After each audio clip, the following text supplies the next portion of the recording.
Hi there. Today, brightening a so-called Blue Monday. Spoiler alert, there's no such thing. First a thought. We live in a technological universe in which we are always communicating, and yet we have sacrificed conversation for connection. Sherry Turkle. Well, hi there. You've probably heard by now, likely from radio or online or TV shows that have nothing else to talk about dark and early today, that this is supposedly Blue Monday, or the saddest day of the year, because the weather's not great most places in our part of the world. The bills from the holidays are coming in, and we're just not getting enough daylight to lift our spirits. I call BS because, well, it is BS. This all came about from a British travel company that started pushing the idea of Blue Monday so that people would, wait for it, book vacations. Yeah. So we're going to do something super positive today, and I'm going to share with you the kind of story that'll make your day.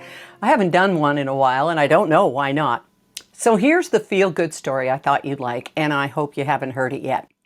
In the Netherlands, Jumbo, a 700-store grocery chain, has opened a new checkout lane called a kletskassa, which translates to chat checkout. Okay, it's so people who want to take their time and have a real human interaction, probably the only one of their day in some cases, can do so at these stores. It's not surprising that the Netherlands would come up with this idea. They already lead the world in fitness thanks to the number of kilometers people cycle each year on the whole. So this shows they value mental health as well as physical health. Now, this was first tried in 2019 under a government program called One Against Loneliness. Now, 4 years later, many of us do feel isolated, either by choice or circumstance, as we all recognize that COVID is not over by a long shot. For example, you've probably heard that Jamie Lee Curtis has confirmed she has COVID and has to skip the next several award ceremonies and events to prevent others from catching it. She thinks she got it at the Golden Globes.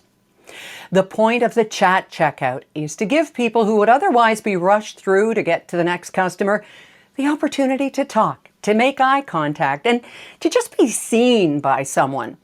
When I told our 97-year-old friend Mira this the other day, her face lit up. She said it's always like this in Sydney, and, quite likely for her it is. She's a friendly, engaging woman, and I haven't met many cashiers in our nearby small BC town of Sydney who didn't want to ask why you liked some brand of ice cream bars or even what your plans were for the rest of the day. I'm not sure if it's in the training here in a town so full of seniors, but once you get used to it, it's really kind of nice. And it just adds to the wisdom of a story that came through on cbc.ca the other day about how small talk, actually starting a conversation with someone in a line or the produce department or in a waiting room or on a bus, can result in significant behavioral changes. Go to my written journal at erindavis.com for the link to the story if you want to read it about the Neighbourly Lab in the UK. They put stickers on buses in the Hammersmith part of London saying, "Who can say hello first?" It began when someone noticed that only 1 in 5 people or so were greeting the bus driver when they got on. Well, apparently early results are promising, and it just points to the importance of us getting out of our own little worlds, looking up from our devices. Don't look up now, please. Please continue. And engaging with others. The main reason we don't, according to the story, is a fear of rejection. Well, to heck with them, I say. If they don't know what they miss having a conversation or a chat with you, that's their loss.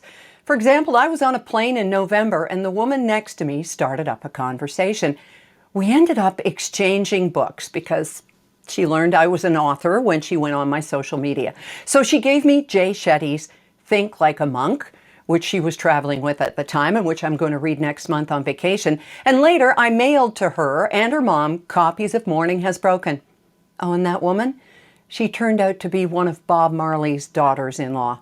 And we watched videos of her super talented son, Damian Marley, on YouTube. So yes, start a conversation. You just never know, do you? And chances are, every little thing's gonna be all right, right? Enjoy a brand new story tomorrow on Drift with Erin Davis. me. And then Thursday, episode 3 of Gracefully and Frankly, our new podcast with me and Lisa Brandt.